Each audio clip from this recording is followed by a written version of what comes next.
Bonsoir à tous, je suis ravi de vous retrouver dans cette nouvelle édition de BBC Echo, le journal de l'économie. On passe tout de suite au titre. La zone de libre-échange continentale est entrée en vigueur jeudi. Le projet phare de l'Union africaine a pour but d'augmenter le commerce intra-africain de 60%. L'Afrique du Sud, premier pollueur du continent, instaure une taxe carbone, une première étape selon les défenseurs de l'environnement. Et enfin, passionnée de danse urbaine, elle a ouvert son école de dancehall à Dakar et ça marche pour Mariama. La zone de libre-échange continentale ASLEC, bientôt une réalité. Ratifiée par 24 pays, ce projet phare de l'UA est entré en vigueur jeudi. Cette zone de libre-échange continentale a pour but d'augmenter le commerce intra-africain. Elle constituera un marché attractif de 1,2 milliard de personnes, dont de nombreux jeunes, qui, selon Jean-Bertrand Azabmo, conseiller régional pour le commerce à l'Union africaine, bénéficieront de nouvelles opportunités et répond aux questions d'Anne-Marie Diaz-Borges. Effectivement, l'accord est entré en vigueur. Maintenant, il faut mettre en œuvre un certain nombre d'instruments opérationnels, n'est-ce pas? Les concessions tarifaires, les listes des engagements spécifiques. Et puis il y aura, n'est-ce pas, un mécanisme électronique, n'est-ce pas, de report des barrières non tarifaires. Et il faudra aussi, n'est-ce pas, mettre en place le système de paiement électronique. Monsieur Azapmo, on connaît bien entendu les avantages que cela va apporter aux économies du continent, mais concrètement, quelles opportunités vont s'offrir aux jeunes Africains grâce à cette nouvelle zone ? La zone de libre-échange continentale africaine, elle offre vraiment des avantages, des opportunités inouïes pour les jeunes Africains. Par exemple, si vous prenez les économies d'échelle que les jeunes investisseurs pourront, n'est-ce pas, réaliser, vous êtes sans ignorer que l'Afrique, c'est 55 États membres, dont chaque État pris individuellement, n'est-ce pas, représente peu de choses. Maintenant, lorsque vous prenez 55 États membres, n'est-ce pas, ça fait un marché d'environ 1,2 milliard de consommateurs. Donc, ça va permettre, n'est-ce pas, aux différentes entreprises de pouvoir réaliser des économies d'échelle. Ça va permettre d'attirer des investisseurs parce que là, les investisseurs vont trouver le marché attrayant.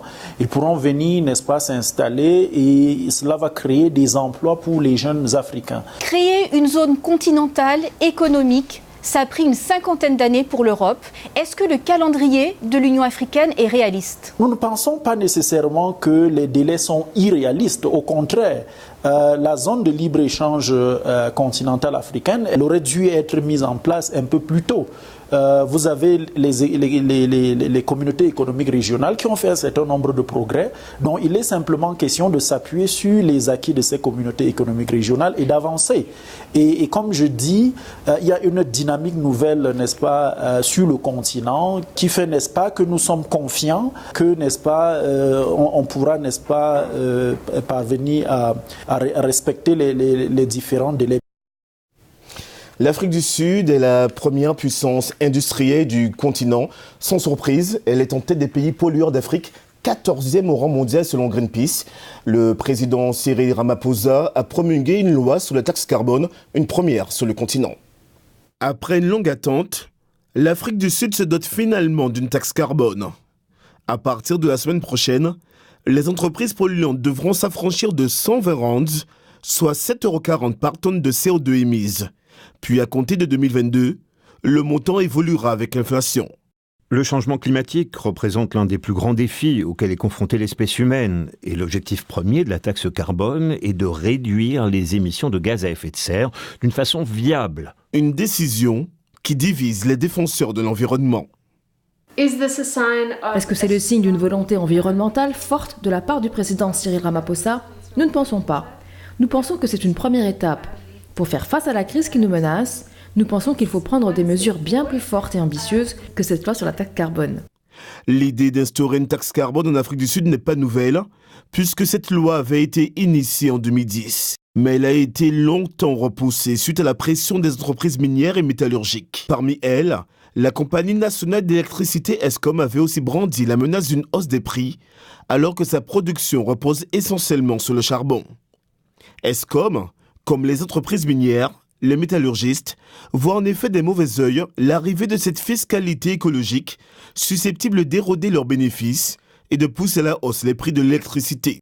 Pour les militants en faveur de la lutte contre le réchauffement climatique tels que Greenpeace et Climate Action Tracker Group, le niveau de cette taxe est insuffisant.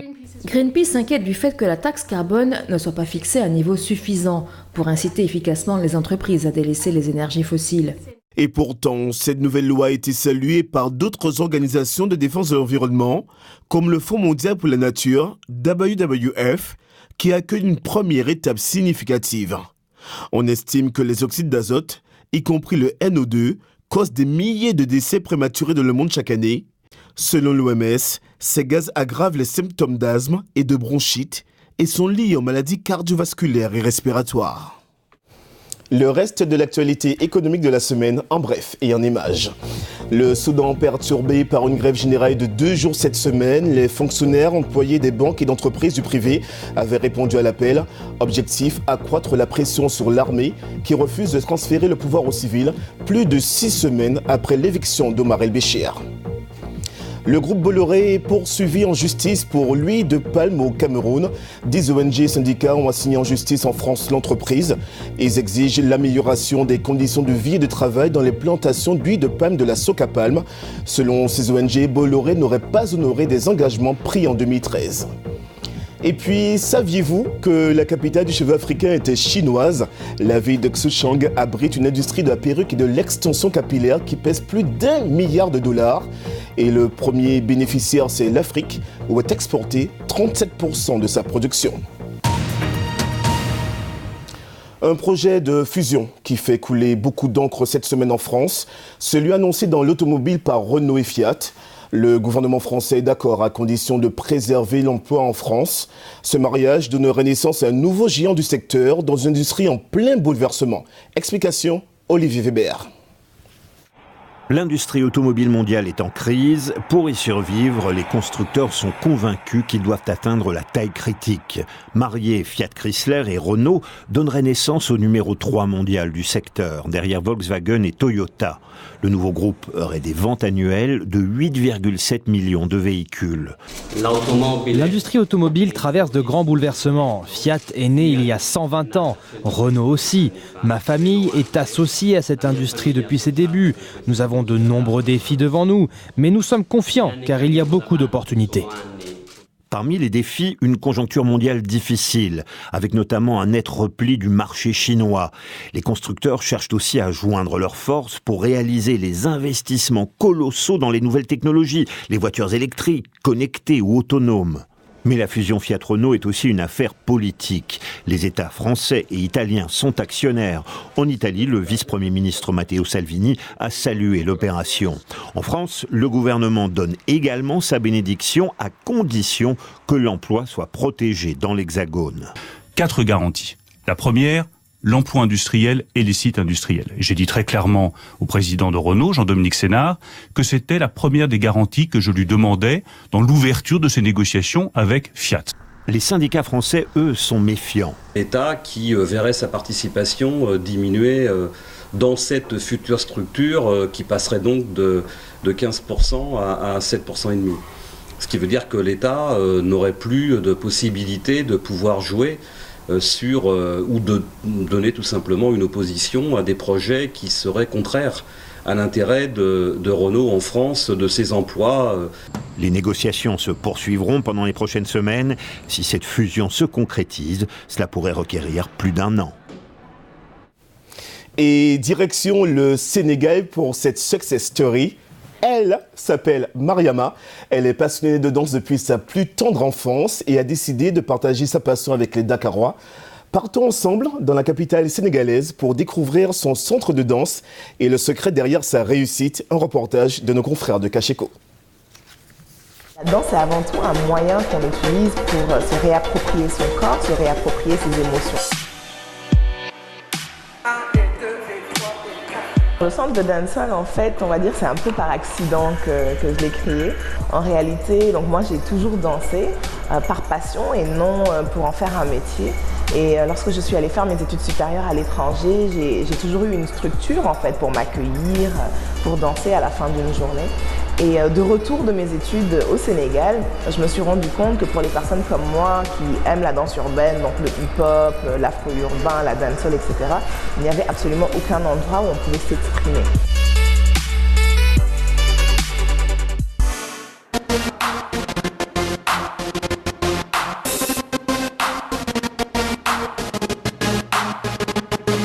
Good job. On fait des individuels. On est en train de faire un photoshoot avec les élèves du centre CDH, mais aussi les coachs.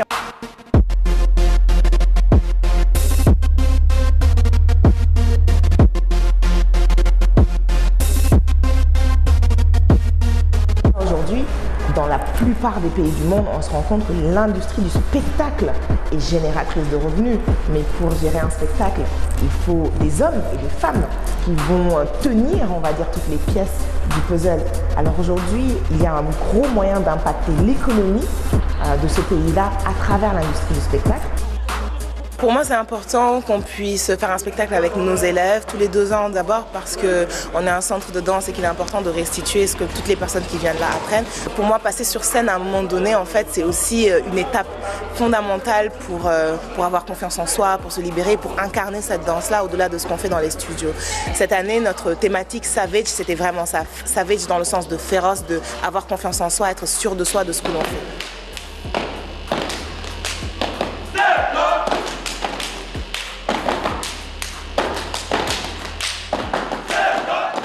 Ce qui fait ma fierté lorsqu'on mentionne The Dancehall, ça va peut-être paraître drôle, mais c'est le fait d'être toujours là. Alors ma plus grande fierté, c'est d'exister encore et de continuer à exister.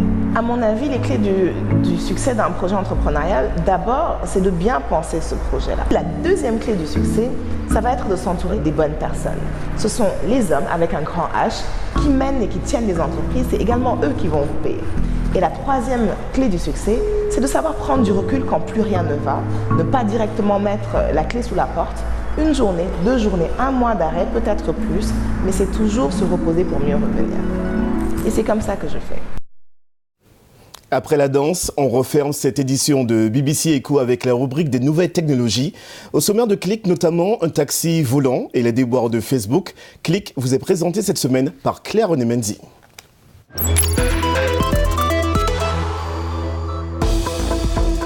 Le patron et fondateur de Huawei, Ren Zhengfei, assure qu'il serait le premier à protester si la Chine imposait des sanctions contre Apple en rétorsion aux mesures américaines contre son groupe. Huawei a par ailleurs saisi la justice américaine cette semaine pour contester la constitutionnalité des sanctions prises par Washington. Facebook, confronté à de multiples enquêtes en Europe en vertu du nouveau règlement de l'Union européenne sur la protection des données. C'est le régulateur irlandais qui s'occupe des enquêtes, dont 11 concernant Facebook et ses filiales WhatsApp et Instagram. Les plaintes concernent le manque de transparence et de consentement pour la personnalisation des données. Serait-ce la solution du futur pour éviter les embouteillages ? La firme américaine Alakai Technology, associée à BMW, a dévoilé à Los Angeles un taxi volant propulsé à hydrogène. Baptisé Sky, l'engin a certes fière allure, mais personne ne l'a encore vu décoller. Selon les experts, il faudra attendre encore 3 ans pour voir débarquer les premiers taxis volants.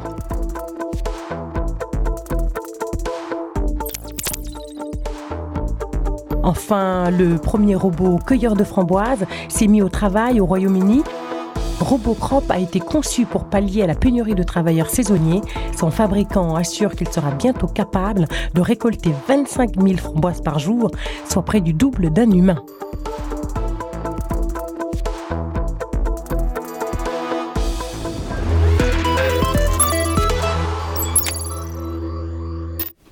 Fin de ce BBC Echo. Merci de l'avoir suivi, notamment au Niger sur Sarunia TV.